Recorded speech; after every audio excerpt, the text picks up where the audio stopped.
সন্ত্রাসীদের লাশগুলো একে একে নিয়ে গিয়ে লাইন করে সাজিয়ে রাখা হচ্ছে। যারা বেঁচে আছে তাদের নিয়ে যাওয়া হয়েছে জবানবন্দির জন্য। সেই সাথে উদ্ধার করা হয়েছে তাদের হাতে আটকে থাকা প্রায় 2 শতাধিক ছেলে মেয়ে। তাদেরও জিজ্ঞাসাবাদ শেষ হলে পরিবারের লোকদের কাছে ফিরিয়ে দিচ্ছে একে একে। দেশে চলমান এত বছরের অপরাধ চলাফেরা করার সময় মানুষের মনে জমে থাকা আতঙ্কের মাঝে সেই অপরাধী চক্রের লোকগুলো বের হচ্ছে একে একে, যা নিয়ে সারা দেশ জুড়ে বয়ে যাচ্ছে তুমুল আলোচনা। সেই সাথে একদিনই সারা দেশের মানুষের কাছে ছড়িয়ে পড়েছে রুশানের পরিচিতি। দেশের বেশিরভাগ চ্যানেলই তাকে নিয়ে নিউজ ছাপাচ্ছে একের পর এক। বড় বড় সিনিয়র অফিসাররা যা পারেনি জুনিয়র হয়ে তা করে দেখিয়েছে সে। এর আগেও অনেক সিনিয়র অফিসার এই অপরাধী চক্রের কাজ অব্দি পৌঁছাতে পারেনি, তার আগেই হারিয়ে গেছে সকলে, কারো খোঁজ পাওয়া যায়নি। এরপর সোশ্যাল মিডিয়ায় রুশানকে নিয়ে এমন আলোচনা হতে দেখে তার ভার্সিটির সকল ছেলেদের চক্ষু কোটা থেকে বেরিয়ে আসার উপক্রম। কারোরই যেন বিশ্বাস হতে চাইছে না এই ছেলেটা এতদিন তাদের সাথেই মিলেমিশে ছদ্মবেশে চলাফেরা করছিল। কয়দিন আগের সেই শতাধিক লাশ নদীতে ফেলে দেওয়ার সেই ভিডিও ফুটেজে এই গ্রেপ্তার হওয়া ও খুন হওয়া লোকগুলোর চেহারা দেখে পরিস্থিতি আরো উত্তাল হয়ে ওঠে। কার আন্ডারে এই সন্ত্রাসীগুলো এত বছর ধরে দাপট দেখিয়ে বেরিয়েছে তা জানার তীব্র আকাঙ্ক্ষা জন্ম নেয় সবার মাঝে। দেশবাসী হয়তো এখনো বুঝতে পারছে না যে তাদের জন্য খুব বড় একটা সারপ্রাইজ অপেক্ষা করছে। রিমান্ডে সেসব লোকদের থেকে যখন সত্যটা বেরিয়ে এলো তখন সকলের চক্ষু চড়ক গাছ।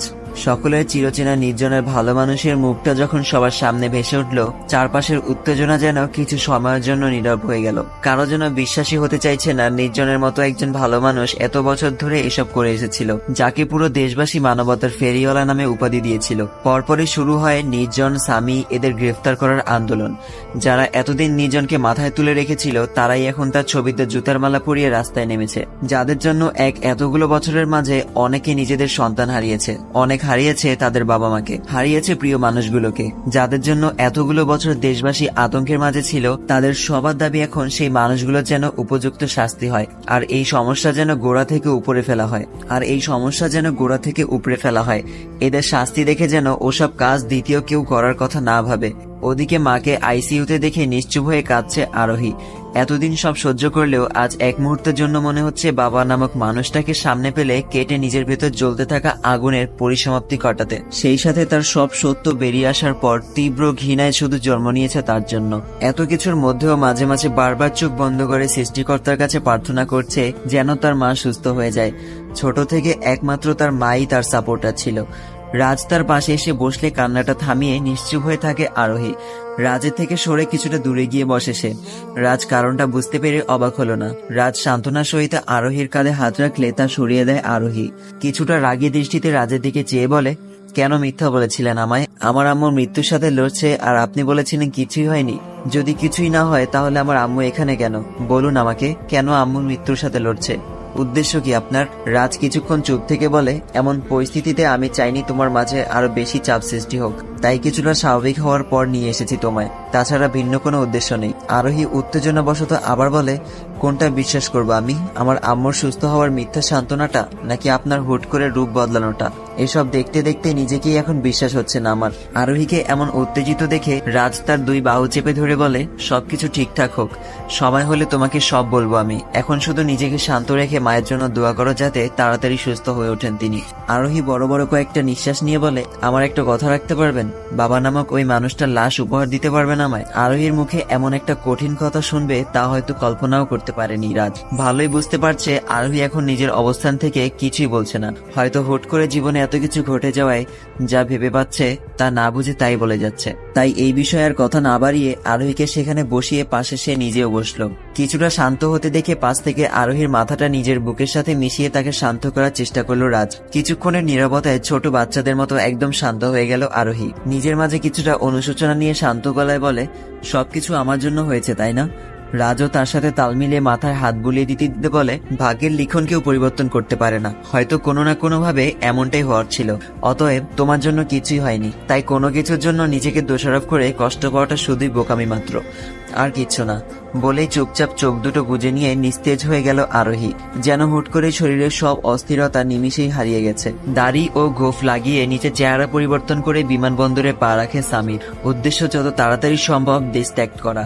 সবকিছু প্রকাশ হয়ে যাওয়ার পরই পাসপোর্ট নিয়ে বেরিয়ে গেল সে। হাতে সময় খুবই কম, কোনো মতে বিমানবন্দর ক্রস করাটাই এখন সবচেয়ে বড় উদ্দেশ্য। অন্য কিছু নিয়ে ভাবার সময় নেই তার। পাসপোর্ট জমা দিয়ে কিছুক্ষণ অপেক্ষা করছে সে। বিপরীত লোকটা পাসপোর্ট দেখেই আর চোখে স্বামীর দিকে তাকিয়ে ফোন কলে কার সাথে যেন কথা বলল। কিছুক্ষণের মাঝে পুলিশ ঘিরে ধরলো তাকে। অবাক হয়ে চারপাশে একবার চোখ বুলিয়ে নেয় সামির। শোনার সাথে সাথেই বের হয়ে গিয়েছিল সামির। এত দ্রুত সবকিছু ওয়ার্নিং এ পড়ে যাবে তা হয়তো ভেবে উঠতে পারেনি সে। দেশের পরিস্থিতি নাগালের বাইরে চলে গেলে খুব দ্রুত নির্জনের চূড়ান্ত অ্যারেস্ট ওয়ারেন্ট আসে। দেশের সব জায়গায় অভিযান চলতে থাকলেও কোথাও নির্জনের কোনো হাদিস পাচ্ছে না। দেশের সব জায়গায় অভিযান চলতে থাকলেও কোথাও নির্জনের কোনো হদিস পাচ্ছে না তারা। অনেকের ধারণা সুযোগ বুঝে দেশের বাইরে চলে গিয়েছে সে। দেশে থাকলে এমন অভিযানে নিশ্চয়ই বেরিয়ে আসতো সে। এসব মানুষের দেশ ত্যাগ করতে খুব একটা সময় লাগে না, এটা সকলেরই জানা। রুশানের দায়িত্ব বেড়ে গেল আগের তুলনায়। নির্জনের অ্যারেস্ট ওয়ারেন্ট হাতে পাওয়ার পরই দল নিয়ে ব্যস্ত হয়ে পড়ে সে। দেশ ত্যাগ করার ইস্যু উঠলে খোঁজ নিয়ে দেখে এই কয়েকদিনের মাঝে আদ্রিয়ান মাহমুদ নির্জন কোনো বিমানে দেশ ত্যাগ করেনি। তবুও ধারণা করা হচ্ছে ধরা পড়ার বিষয়টা মাথায় রেখে সমুদ্রপথে অন্য দেশে পালিয়েছে সে। এত কিছুর মাঝে রাজ রুশানের সাথে যোগাযোগ করে একান্তে তাকে নিয়ে গেল একটা গোপন জায়গায়। রাজের সাথে সেখানে যাওয়ার পর দেখতে পায় রেজওয়ান আগে থেকেই দলবল নিয়ে সেখানে উপস্থিত আছে। তার কেন্দ্রবিন্দু হলো নির্জন। রাজের কথায় গত 2 দিন ধরে রেজওয়ানের কাছেই আছে সে। এসব কাজে বিপদের সময় দলের লোকরা নিজেদের জীবন বাঁচাতে ব্যস্ত হয়ে পড়ে, আর সেটারই সুযোগ নিয়েছে রাজ। সময় মতো দলবল নিয়ে নির্জনকে নিজেদের আয়ত্তে এনে বন্দি করে রাখলো এই 2 দিন। রুশান প্রথমেই কিছুটা অনুমান করেছিল, রাজ যেহেতু বলেছিল নির্জনের বিষয়টা সে হ্যান্ডেল করবে, তাই হয়তো রাজের কাছেই আছে।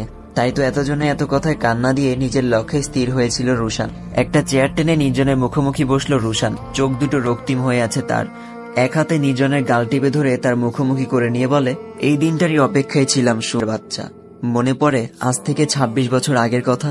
বাবা মায়ের মতো যে মানুষগুলো তোকে বড় করেছিল, দিন শেষে সেই মানুষগুলোর পেছনেই ছুরি মেরেছিলি। একটা ফ্যামিলির মতোই তো ছিলি তোরা। সেদিনের সেই রুদ্র চৌধুরী নামের মানুষটার একটা ছেলে ছিল হৃদ। তবুও সেই সবসময় বলতো তার 2টা ছেলে, একটা হৃদ আর অন্যটা তোর মতো এই সুযোগবাদী বিশ্বাসঘাতক। রুশানের কথায় চোখ বড় বড় করে তাকায় নির্জন। সময় হিসেব করলে রুশান হয়তো সেই সময়টা খুব ছোট ছিল, নয়তো জন্মই হয়নি তার। তাহলে এই ছেলে সেই পুরনো ফ্যামিলি হিস্টোরি কিভাবে জানে? নির্জনের ভাব বুঝতে পেরে রুশান বলে, একটা অন্তঃসত্ত্বা নারীও ছিল সেই দিনটায়। তাকেও দয়া দেখাসনি তুই। নিজের বাবার মতো মানুষটাকে স্বার্থের দিকে চেয়ে মুহূর্তে হারিয়ে ফেলেছিলি সকলের থেকে। আমি দাদা নামক মানুষটা স্নেহ থেকে বঞ্চিত হয়েছি শুধু তোর জন্য। আমার দাদিকে বছরের পর বছর কাঁদতে দেখেছি শুধু তোর জন্য। একটা ফ্যামিলি তার হ্যাপিনেস মুহূর্তেই হারিয়েছে শুধু তোর জন্য। এতটুকুতেই শেষ নয়, এমন শত শত পরিবার তাদের প্রিয় মানুষগুলোকে হারালো একমাত্র তোর জন্য। হাজারো মেয়ের স্বপ্ন ভেঙে ভালো ঘরের মেয়েদের নোংরা কাজের জন্য তাদের ভিন্ন দেশে পাচার করা হয়েছে, সেটাও শুধু তোর জন্য। সেদিন লাথির আঘাতে নিলয়ের পোস্টমর্টম রিপোর্টের বুকের বাঁ পাশে 3টা হাড় ভাঙা পাওয়া গিয়েছিল। 6টা বুলেট বুকের ভেতর গেঁথে গেছিল। যেই ছেলেটা সব পাপ কাজ ছেড়ে একটা সুন্দর জীবনে পা রাখতে চেয়েছিল, সেও সেই স্বপ্নটা পূরণ করতে পারেনি শুধু তোর জন্য। নিজ হাতে বন্ধুর লাশ দাপন করে এসেছি শুধু তোর জন্য। এত অল্পতেই সব শেষ হয়ে যাবে না, এই সব কিছুর হিসেব যে চুকাতেই হবে তোকে। বলেই উঠে দাঁড়িয়ে কোমর থেকে পিস্তল বের করে নেয় রুশান। ডান হাতে পিস্তল ধরে নিজের বাম হাতের বাহুতে গুলি চালিয়ে দেয় সে। কিছুক্ষণের মধ্যেই রক্তে সারা হাত ভেসে গেল রুশানের। পাশ থেকে রাজ উত্তেজিতভাবে সে রুশানের হাত চেপে ধরতে চাইলে রুশান তাকে থামিয়ে দিয়ে বলে, তাকে অ্যারেস্ট করে আইনের হাতে তুলে দিতে চাই না আমি। আইনের হাতে তুলে দেই, তারপর তার ফাঁসি।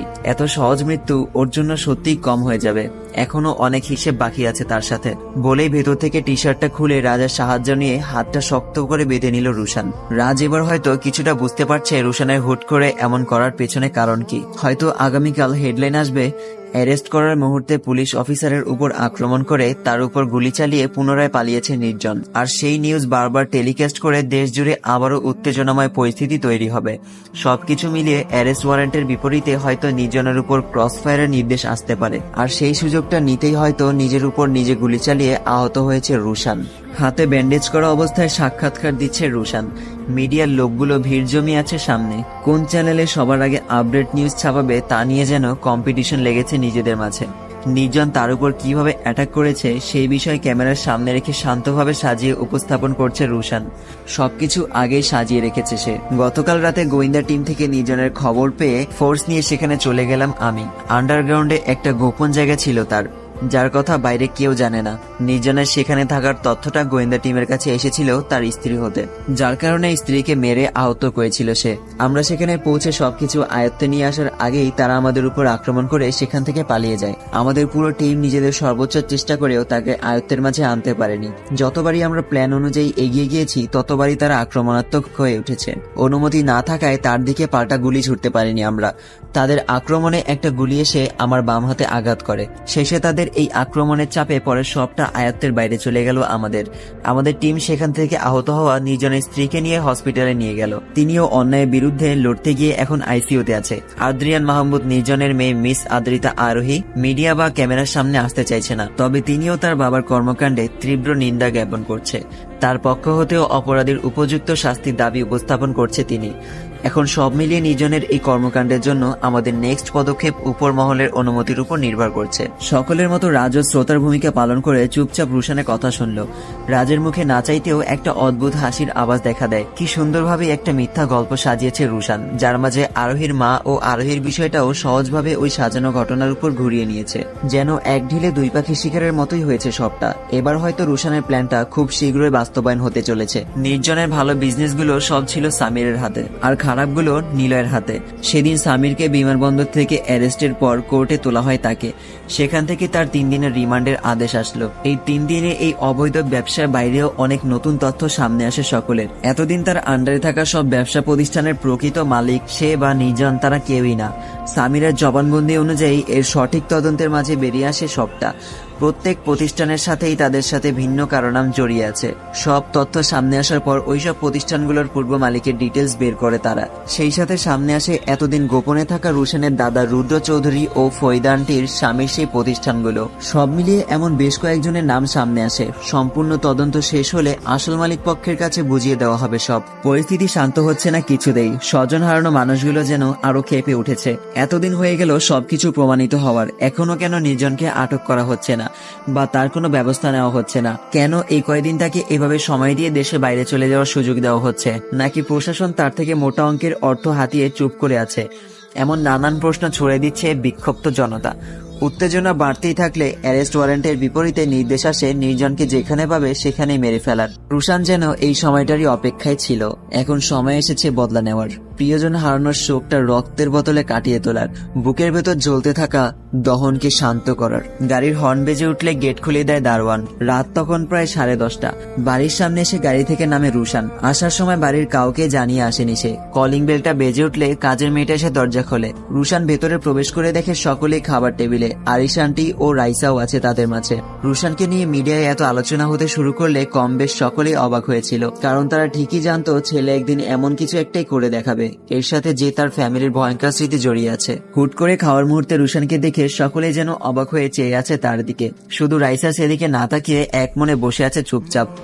তারা গতকালই এসেছিল এখানে। সকলের চাউনিতে একটু হেসে 6 সিটের মাঝে খালি থাকা সিটে গিয়েই বসে রুশান। পাশ থেকে আরশি কিছুটা অবাক হলেও মুহূর্তেই তার স্বাভাবিক করে বলে, আসবি যখন একটা ফোন দিয়ে এলেই তো পারতি।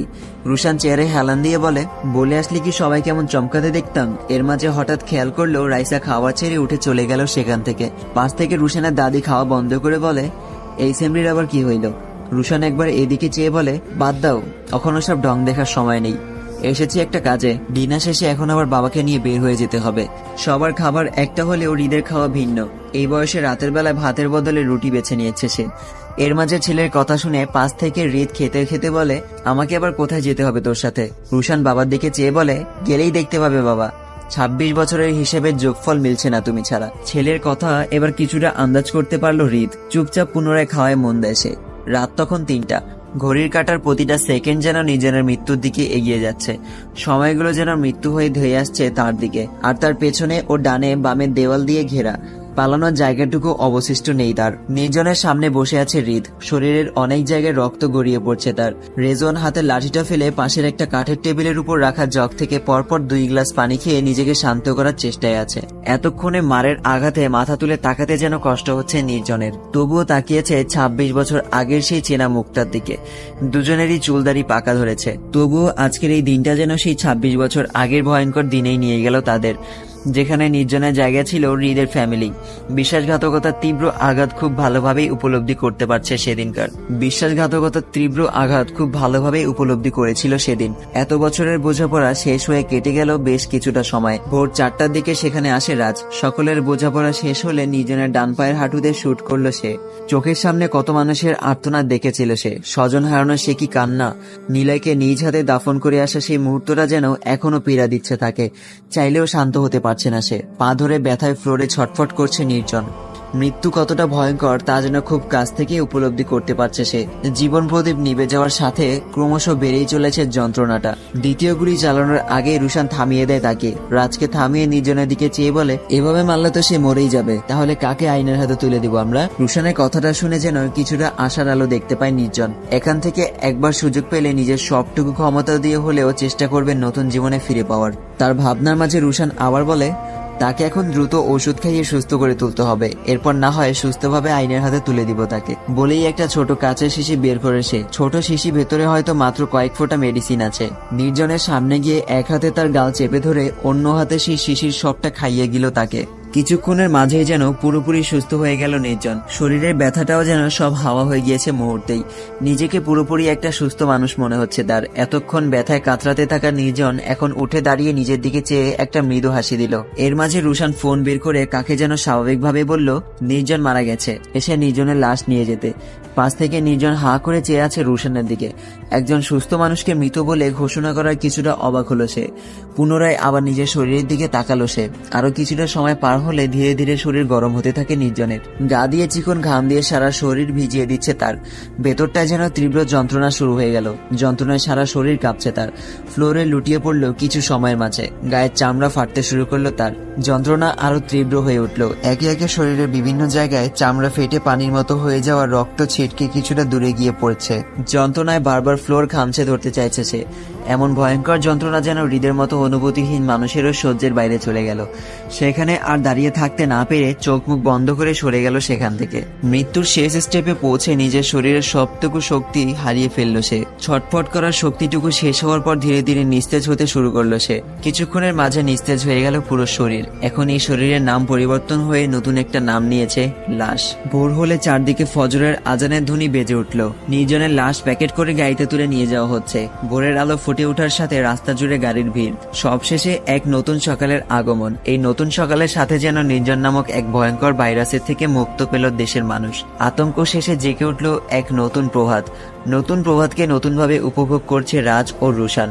বুক ভরার প্রশান্তির নিঃশ্বাস তাদের। ভোরের এই ঠান্ডা আবহাওয়ার মাঝে 2 কাপ চায়ে চুমুক দিয়ে পাশাপাশি দাঁড়িয়ে আছে তারা। আজ তাদের উদ্দেশ্য সফল। আধার শেষে আলোর দেখা মিলল আজ। প্রিয় মানুষদের নিয়ে শুরু হয় নতুন একটা জীবন।